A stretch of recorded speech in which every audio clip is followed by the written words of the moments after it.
The doors that shouldn't open. The elevator opened, but there was no floor. Just a hollow shaft dropping into a darkness so deep it felt like it was breathing. And somehow, I swear something down there looked up at me. I work night shifts. Not because I like them.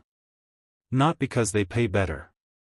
But because after what happened 3 months ago, I can't sleep when it's quiet. So I chose a job where silence is impossible. Or at least, that's what I thought. The building is called Meridian Heights. 32 floors. Old money. Quiet tenants. The kind of place where everything smells faintly like polished wood and something rotten underneath. I'm the night receptionist. From 11 p.m. to 7 a.m., it's just me, and the elevators. There are 3 of them. Only 2 are supposed to work at night. On my first shift, the day manager handed me a sheet of paper. Not printed. Handwritten. Like someone didn't want a digital copy of it to exist. Read it carefully, he said. And don't lose it. I laughed. I shouldn't have. The paper was titled Night Shift Elevator Rules. And this is exactly what it said. Never take elevator 3 after midnight. If elevator 3 opens on your floor, do not enter. Even if someone inside asks for help.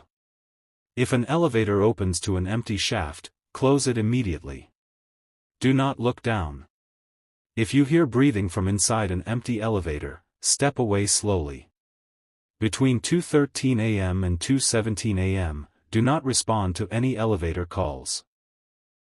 If elevator 1 takes longer than usual, do not check on the passenger. It is not your responsibility anymore. If all elevators arrive at once, hide. At the bottom, in different handwriting. It learns patterns. I thought it was a joke. Some stupid hazing ritual for new staff. Until my 3rd night. 2:46 a.m. That's when everything started to feel wrong. The building went quiet. Not normal quiet. The kind of quiet where even the hum of electricity disappears. I remember checking my phone. No signal. Then the elevator dinged. Soft. Slow. Like it didn't want to be heard. Elevator 3. The doors slid open. No one inside. Just darkness. Deeper than it should have been. Like the light inside the elevator had been swallowed. And I remembered rule number 2. Do not enter. Even if someone asks for help. I almost turned away. Almost. Hello? The voice came from inside. A woman. Soft. Weak. Please. I think I'm stuck. Every instinct told me to help. Every instinct. Except the one that was screaming in the back of my mind. Something about her voice felt rehearsed. Like it wasn't asking. Like it was waiting. I stepped closer. Just one step. That's all it took. The lights flickered. And for a split second, the elevator wasn't there. Just a vertical tunnel. Metal cable stretching into infinity. And something moving far below. Too fast. Too wrong. The doors slammed shut. Hard enough to shake the floor. I stumbled back, heart hammering so loud I couldn't hear anything else. Then. Ding. Elevator 1. Normal. Warm light. An elderly man stepped out like nothing happened. He paused. Looked at me. Really looked at me. Then he said something that still makes my skin crawl. You heard her too, didn't you? Before I could answer, he leaned closer. His breath smelled like rust. It's getting better at sounding human. He walked away. Like it was nothing. Like I wasn't standing there trying to remember how to breathe. I checked the logbook. There was no record of elevator 3 moving. No call. No request. Nothing. But at the very bottom of the page, something new had been written. You look down. I don't remember writing it. I don't remember picking up a pen. But I know one thing. I broke rule number 3. And that's when the elevator started calling me by name. The elevator didn't ding this time. It exhaled. Like it had lungs. Like it had been holding its breath, waiting for me to notice. I didn't want to look. After what happened with elevator 3, I promised myself I wouldn't go near any of them unless I absolutely had to. But the sound. It wasn't mechanical. It was wet. Slow. Patient. I was alone in the lobby. Or at least, I thought I was. The security camera monitors flickered. Just once. Just enough for me to see something impossible. Every camera, every floor, every hallway. All showed the same thing. An open elevator. Waiting. Not moving. Not closing. Just, open. On every floor. At the same time. That's not possible. It can't be possible. And yet, there it was. Dozens of identical open doors. Dark interiors. Like mouths. I grabbed the rule sheet with shaking hands. My eyes scanned it over and over until something finally clicked. Rule number 7, if all elevators arrive at once, hide. My chest tightened. All elevators. Every floor. At the same time. Oh God. The lights dimmed. Not fully off. Just low enough to make shadows stretch longer than they should. And then, every elevator in the building dinged. At once. The sound didn't echo. It stacked. Layered over itself until it became something else entirely. Something alive. I dropped behind the front desk. Held my breath. Listened. Footsteps. Not one pair. Not 2. Dozens. But they weren't coming from the lobby. They were coming from inside the walls. Above me. Below me. All around me. Like people stepping out of elevators that didn't exist. I squeezed my eyes shut. This wasn't real. It couldn't be real. Manur. My blood froze. I didn't tell anyone my name here. Not the tenants. Not the manager. No one. Manur, we're on the wrong floor. The voice again. That same woman from elevator 3. But this time. She wasn't inside the elevator. She was behind me. I felt it. That impossible awareness. Like someone standing too close. Close enough to feel their breath on your neck. Except I didn't feel breath. I felt cold. Please, press the button. I didn't move. I couldn't. Because I remembered something. Not from the paper. From the way she spoke. From the way her voice glitched between words. She wasn't asking for help. She was trying to make me follow instructions. Slowly. Carefully. I turned my head. Nothing. But the reflection in the black monitor screen. That's where I saw her. Standing behind me. Except. She wasn't whole. Her body flickered. Like a broken video. Pieces of her missing. Her arm, repeating the same motion over and over again. Reaching.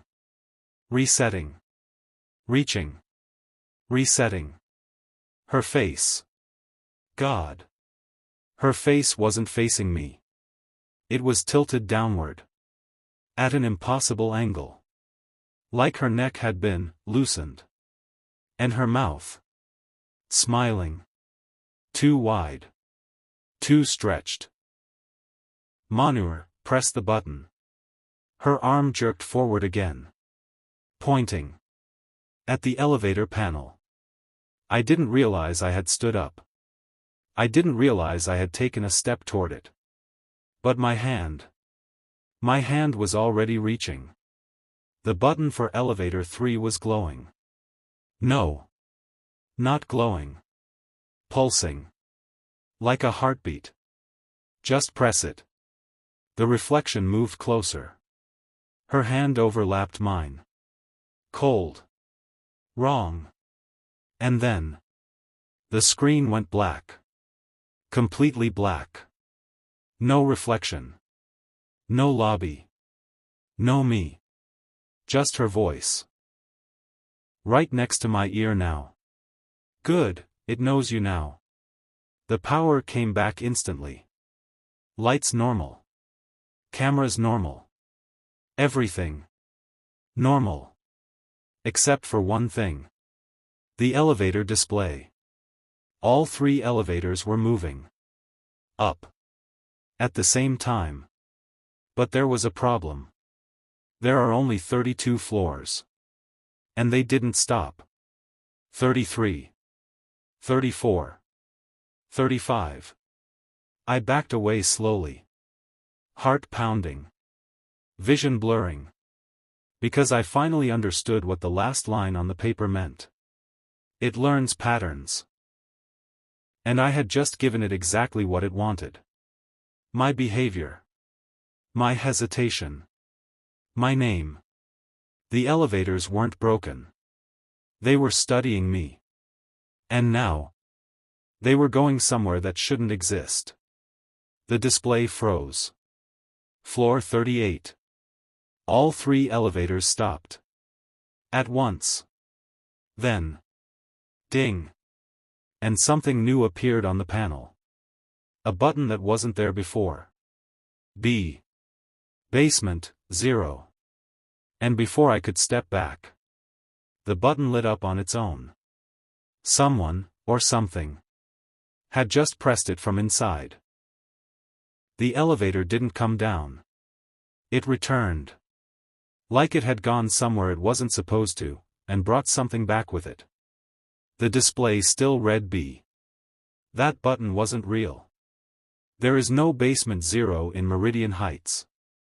I checked the building plans myself after part 2. There are only 2 basements. Parking. Storage. Nothing else. So why did the elevator sound like it was rising from deeper than both of them combined?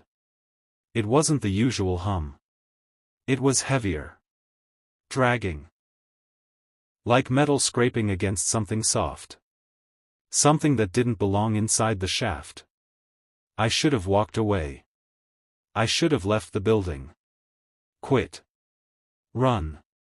Anything. But I didn't. Because something inside me had changed.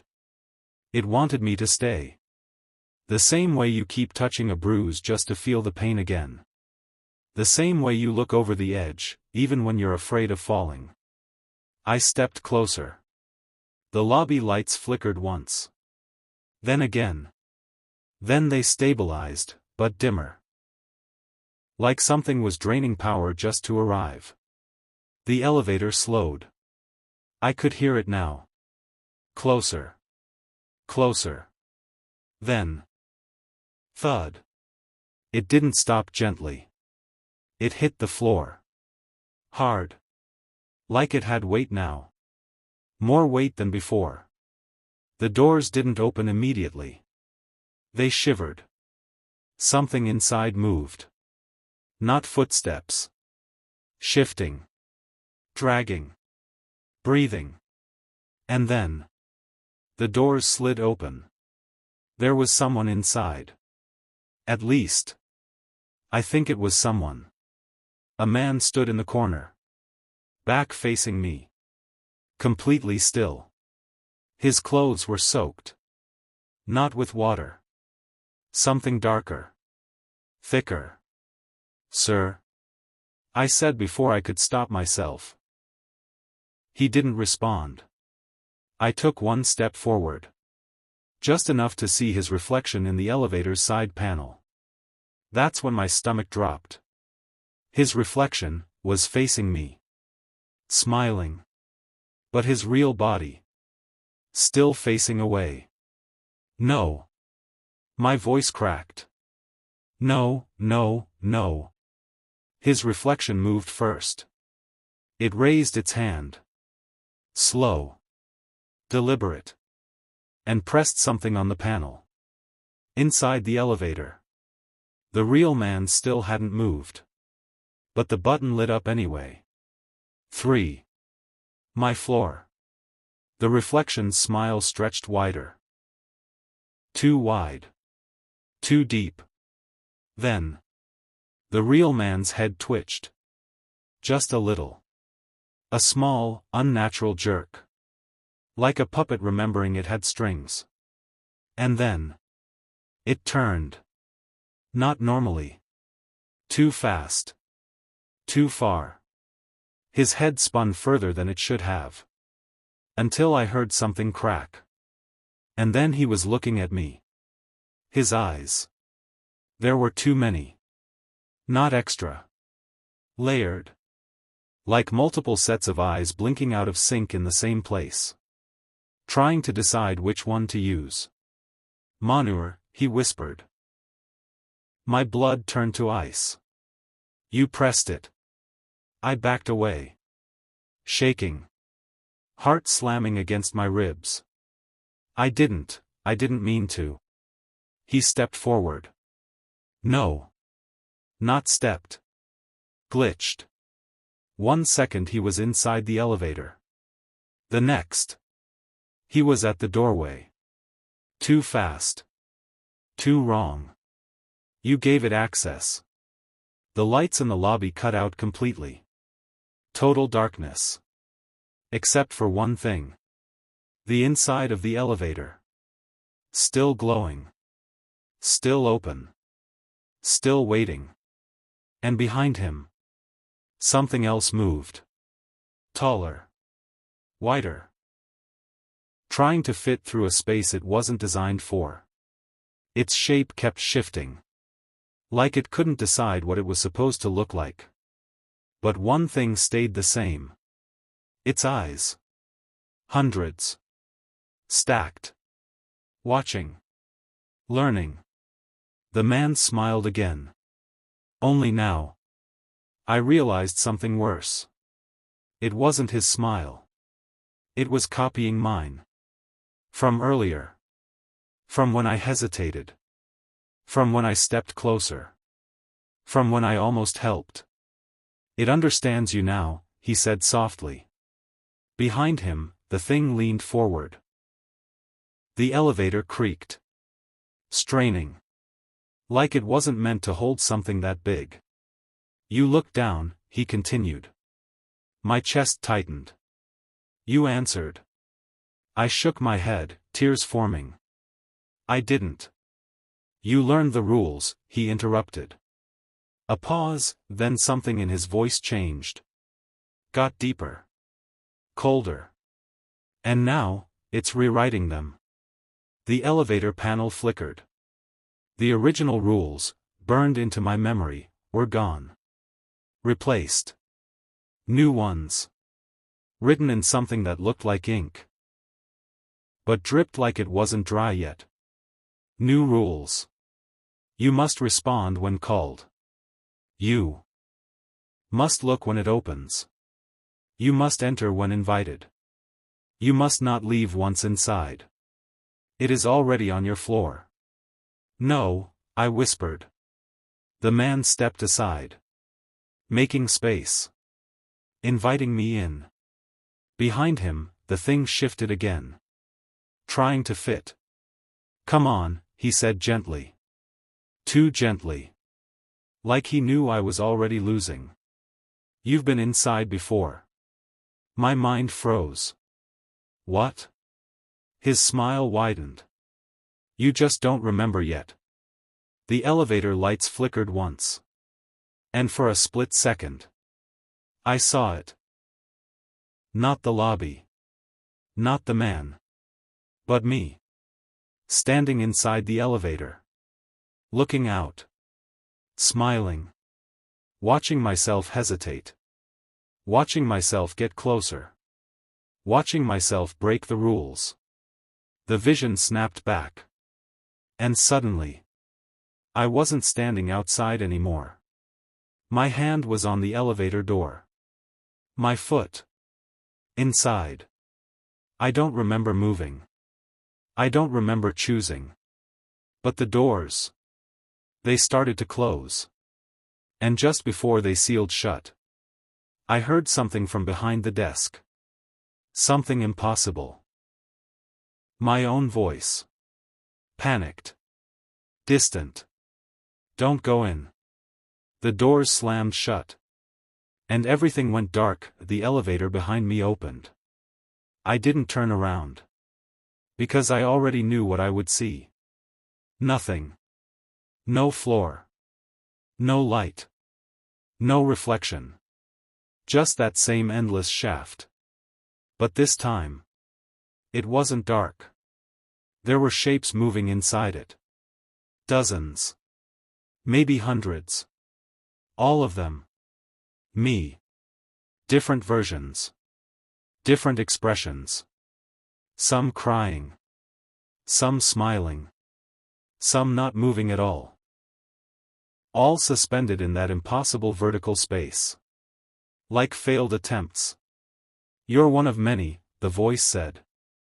Not from the copies in front of me. Not from the elevator. From inside my head. You were never outside the system. My legs gave out. I collapsed to the floor. No, I whispered. I came here. I remember. Do you? The question echoed. And suddenly, my memories didn't feel like mine anymore. The first day. The manager. The paper. His face, I couldn't remember it. His voice. Gone. Even the paper. The rules. I tried to recall them. But they started changing. Words shifting. Numbers rearranging. Like they were never fixed to begin with. I crawled toward the desk. Grabbed the paper with shaking hands. And my stomach dropped. The rules were different now. You are not the first. You will not be the last. The elevator does not take you places. It shows you where you already are. Memories are provided for stability. Do not rely on them. If you see yourself, do not assume you are the original. There is no exit. Only reassignment. When the doors open, step inside. No, I whispered. The copies of me stepped closer. You've been resisting, one said. That's why it took longer this time, another added. But it learned, the third finished. The elevator behind me let out that slow, wet exhale again. Waiting. Always waiting. And that's when I understood. This wasn't a haunting. Not a ghost. Not a broken building. It was a system. Something that observed. Copied. Replaced. And I wasn't the victim. I was a failed version. A glitch that took too long to comply. The first one extended its hand. Go back, it said gently. My own voice. Perfect this time. No more mistakes. The second one smiled. You'll forget again. The third one whispered. And next time, you won't hesitate. I looked at the elevator. At the endless shaft. At the versions of me still moving inside it. And I realized something worse than death. They weren't trapped. They were being stored. Saved. Like data. Waiting to be used again. My body moved before my mind could stop it. Step by step. Toward the elevator. The darkness inside pulsed. Like it was alive. Like it was happy. I stood at the edge. Looked down. And for the first time, I saw what was at the bottom. Not darkness. Not emptiness. A room. The same lobby. Another desk. Another me. Looking up. Reading a paper. The same paper. I smiled. Because now I understood. The elevator doesn't take you somewhere new. It sends you back. To start again. To repeat. To improve. I stepped forward. Falling. But not falling. Being placed. Rewritten. And as everything went dark, I heard the ding. Soft. Patient. And a voice. My voice. From somewhere far above. Hello. Is someone there? I tried to scream. But I was already smiling. And if you're hearing this, if you made it this far, don't ignore it when it calls your name. Because next time the elevator opens, it might not be me telling the story. Subscribe. Before it learns your pattern too.